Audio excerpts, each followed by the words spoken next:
ఒక చిన్న మాట చెప్పాలని చిన్న వీడియో. మన ఇంట్లో 5-6 మంది పుడతాం కదా, లేదా కనీసం ఒక 3-2 ఉంటారు కదా. వాళ్ళలో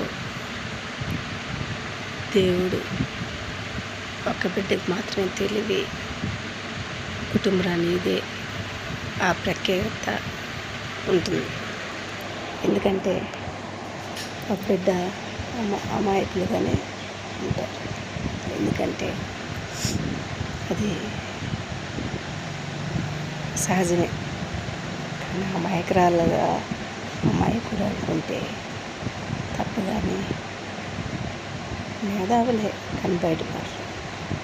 మెత్తని ప్రసాదం అంటారు కదా, అట్లా కొంతమంది గబాయిగా ఉంటారు. గబాయి అంటే కొంచెం అరుచుకుంటా గిచ్చుకుంటారు. వాళ్ళని కోపిష్టి అంటారు, గర్వం అంటారు. ఒకటి చెప్తా ఉన్నాను, ఆరిచే పెట్టిన నమ్మచ్చు కానీ మెత్తగా ఉండే వాళ్ళని నమ్మకూడదు. కొన్ని జీవితాలు మనం అనుభవించిన దానికంటే చూసి తట్టుకోలేని పరిస్థితిలో ఉన్నాయి. కానీ ఒకటమ్మా, ఆర్చే బిడ్డ నమ్మచ్చు అంటారు కదా, అది నిజం. ఎందుకంటే అరిచే వాళ్ళే పెట్టేది కూడా. ఎందుకు చెప్తున్నానంటే, మెత్తన ప్రసాదాలు 5 రూపాయలకి తెచ్చాము, 2 రూపాయలకి తెచ్చాము, 3 రూపాయలకి చెప్పి ఎక్కడి నుంచి తెచ్చాడో ఆ గుడికాడ తెచ్చి కూడా తెచ్చినామని చెప్తారు. అంత రేటు ఉండదేమో, చీప్ ఏమో, వాళ్ళు 20 రూపాయలు చెప్తున్నారు, 10 రూపాయలు చెప్తున్నారు అంటారు. అది చిన్నోళ్ళు ఉంటారు.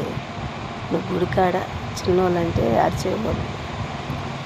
నువ్వు గుడికాడ తెచ్చినా కూడా అమ్మ కష్టపడి తెచ్చింది, మన పైన ప్రేమతో తెచ్చింది.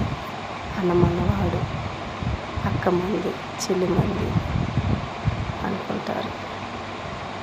అది గట్టిగా చెప్పినా అరిచి చెప్పినా వాళ్ళు పాపం అనుకుంటారు. అట్లాంటి బిడ్డకు ద్రోహం చేయకూడదు. ఎందుకంటే